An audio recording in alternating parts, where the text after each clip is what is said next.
रविवार को हरिशेवाद आसीन आश्रम सनातन मंदिर भिलवाड़ा में आयोजित पुरुषोत्तम मास के अवसर पर धार्मिक अनुष्ठानों के अंतर्गत तृतीय दिवस पर श्री पुरुषोत्तम कथा के प्रसंगों की व्याख्या करते हुए व्यासपीठ से स्वामी योगेश्वर आनंद महाराज ने कहा कि जिन्हें वास्तविक सुख की अपेक्षा हो तो वे किसी भी व्यक्ति दूसरे व्यक्ति से किसी भी व्यक्ति की अपेक्षा ना करे। दूसरे से अपेक्षा रखने वाला व्यक्ति अपेक्षा की वस्तु के अधीन हो जाता है। इस तथ्य का स्पष्टीकरण करते हुए उन्होंने भगवान श्री राम के राज्याभिषेक की चर्चा का उल्लेख करते हुए कहा कि राज्याभिषेक की बात सुनकर भगवान श्री राम विचलित नहीं हुए। उसी प्रकार 14 वर्ष के वनवास के पश्चात अयोध्या आने पर प्रभु श्री राम के चेहरे पर ग्लानि के कोई चिन्ह नहीं दिखे। श्री राम ने किसी भी वस्तु के अधीन अपने सुख को नहीं बांधा, इसलिए वे परम सुखी रहे। यह उदाहरण पुरुषोत्तम कथा के वाचक रोमहर्षण नामक सुक्त ऋषि की चर्चा प्रसंग में प्रस्तुत किया। प्राचीन ऋषियों के द्वारा उपयोग में लाई जाने वाली वस्तुओं जैसे व्याघ्र चर्म, मृग चर्म, चंवर, मयूर पंख आदि का उल्लेख करते हुए व्यासपीठ से बताया कि वर्तमान में जीव हिंसा को रोकने की दृष्टि से पूर्व ऋषियों के द्वारा उपयोग ली जा रही इन वस्तुओं का उपयोग करना अनिवार्य नहीं है। श्री पुरुषोत्तम कथा में पूर्व पार्षद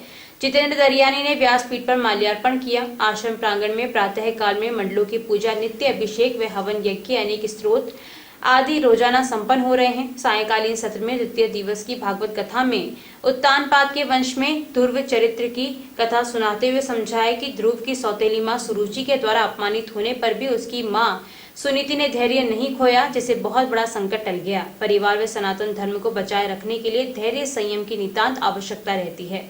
और भक्त ध्रुव के द्वारा तपस्या श्रीहरि को प्रसन्न करने की कथा सुनाते हुए बचपन में ही बताया कि भक्ति के लिए कोई उम्र बाधा नहीं है। भक्ति को बचपन में ही करने की प्रेरणा देनी चाहिए, क्योंकि बचपन कच्चे मिट्टी की तरह होता है। उसे जैसा चाहे वैसा पात्र बनाया जा सकता है।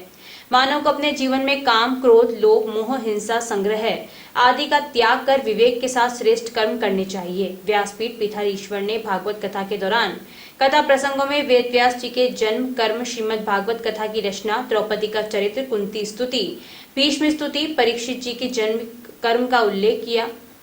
रविवार सायंकाल में जिंगर समाज के प्रतिनिधि कैलाश जिंगर, भगवान दास जिंगर, राजेश नागर, कैलाश चंद्र सांकला, राहुल सांकला आदि ने श्री भागवत महापुराण की आरती एवं पूजा अर्चना किया। कि हम स्वयं का भी जीवन चला सकें और साथ ही साथ में दूसरे की सेवा में उसको समर्पित कर सकें। तो ये क्रमशः लक्ष्य है। जीवन का लक्ष्य क्या है? जीवन का लक्ष्य भोगों की प्राप्ति के लिए जीना अथवा भोगों को भोगने के लिए जीना, ये जीवन का लक्ष्य नहीं है। जीवन का लक्ष्य है तत्व की जिज्ञासा, जीवन का लक्ष्य है परमात्मा की प्राप्ति, जीवन का लक्ष्य है मोक्ष की प्राप्ति।